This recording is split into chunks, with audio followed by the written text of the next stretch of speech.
We aren't growing quality. We're growing crap.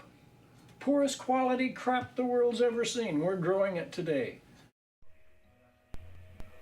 In the United States today, corn is the #1 crop grown. According to the EPA, it is grown on over 400,000 American farms. Iowa is one of the leading states of corn production, making more than 2 trillion corn plants per year. Iowa alone could feed the entire country. The family farm is disappearing now that agriculture has become a commercial operation.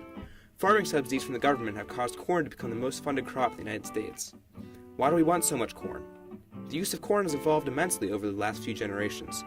Corn itself has evolved due to genetic modification. About 80% of the corn grown in the United States is genetically modified. Originally a tropical diverse plant introduced in Central America, corn is now a uniform herbicide-resistant plant, used for multiple purposes. What you're growing is an industrialized corn. It has been changed over the last 20, 30, 40, 50 years with one goal in mind, which is yield. There are approximately 500 different uses for corn. Corn is everywhere. Every element of a regular McDonald's meal includes corn.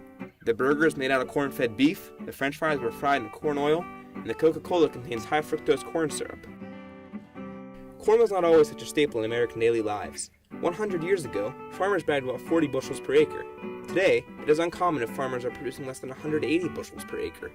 In the 1800s, the U.S. government came up with 3 agricultural acts aimed at the exploration and progression of family farming.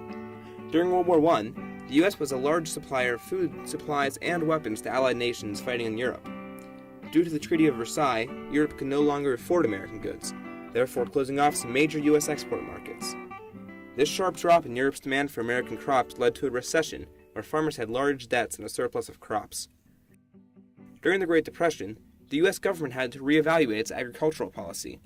As part of FDR's New Deal, Congress passed the Agricultural Adjustment Act of 1933. This act controlled the supply of 7 crops, one of which was corn, by offering payments to farmers in return for taking some of their land out of farming, therefore not planting a crop. In the early 19th century, a farmer had to use a walking plow, which meant it took about 275 labor hours to produce 5 acres of corn. Over the next century, inventors such as John Deere found new ways to make farming more manageable and productive. By 1945, simple tractors were being used, making it so producing 5 acres of corn took less than 40 hours. The period after World War II is characterized as being the Second American Agricultural Revolution. Thanks to the introduction of new technological and chemical advancements, there was a jump in mass production and a fall in the demand for labor.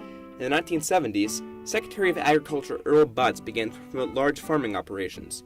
This caused a huge drop in the number of farms. There's, an awful lot of farmsteads that are just plain disappearing. You go down the road here, and there used to be the Crow place, there used to be the Marzens. There's just so many of the homesteads that are gone. So why does America continue to produce such gross amounts of corn? Because the economic subsidies on such commodity crops are passed at consistently high rates. Since 1995, around $25 billion has been spent on farming subsidies, and a mere 10% of crop types have amassed 60% of all subsidies. They were initially put in place to keep farmers afloat when bad seasons occurred or prices of crops plunged.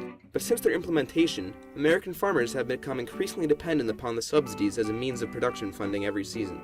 Prices of crops continue to drop, and there are rapidly rising costs of farming technology and fertilizer. While the subsidies are intended for the small to moderate-sized farms, in reality they end up going to the largest farms in America. The subsidies make it almost impossible for small farming productions to stay alive, causing the shutdown of many small-scale productions in recent history. The relative cheapness due to subsidies in the corn industry have affected so many industries within our nation, most notably the types and qualities of food that we consume every day. Obesity is a large issue in America, both physically and economically. Health issues related to obesity, such as heart disease, diabetes, and high blood pressure, amass approximately $150 billion in medical expenses per year. Diabetes is a disease and obesity is a disease which is strongly linked to the environmental factor of food. What is the cheaper food for people? Okay, I think cost has a lot to do with what people buy. The cheaper food is really not a healthy food. Corn is also used as a substitute for grass feed in the animal farming industry, as it is much less expensive than purchasing and maintaining land to feed animals on. Therefore, corn is being seen in almost all of our food, both processed and natural. The invention of high fructose corn syrup has completely evolved the processed food industry, as it is a much cheaper substitute for sucrose, or what we know as sugar. It is most commonly found in sodas, and in increasing quantities. Soda companies are able to produce larger cans of soda for the same price, causing portion control to be highly skewed and nearly impossible. By 2006, on average, American youth drank an extra 130 calories per day because of the increasing prevalence of fountain drinks. This is largely caused by the fact that in farm legislation, fruits and vegetables are categorized as specialty crops that do not get the direct payments, crop insurance, or comparable share of farming subsidies that commodity crops do. We feed ourselves with approximately 16 or 17% of our take-home pay. That's marvelous. That's a very small chunk. So when we walk into the grocery store, the Frosted Flakes and the Mountain Dew are noticeably less expensive than the bananas and milk. And even when we move to the meat aisle, corn prevalence appears in the price tags of different meat. Because grass-fed meat is much more expensive, people often buy the alternative product, ignorant to the fact that they are simply consuming more corn.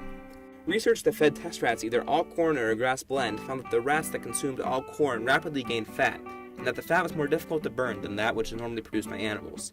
They conclude that this has a similar effect on humans. So, our meat is fattier and less nutritious than it used to be, and our body mass indexes can feel the effects. Though the influx of corn in our foods and the increase in obesity are occurring at the same time, many scientists warn that the correlation cannot explain causation. A number of research studies have shown that our bodies metabolize high fructose corn syrup and sucrose in exactly the same manner, at exactly the same rate, and that they are absorbed in the same way. They also recognize that high fructose corn syrup gives off the same level of sweetness and contains the same amount of calories as sucrose. While these findings are significant, they don't recognize the fact that more high fructose corn syrup is used in products because it is cheaper and allows producers to manufacture larger portions of their products. Corn is everywhere. We can't escape it. Consuming everything in moderation simply doesn't exist with the prevalence of corn, and probably won't until the importance of other crops are recognized on the national scale. Until then, we will continue to live in the age of plenty.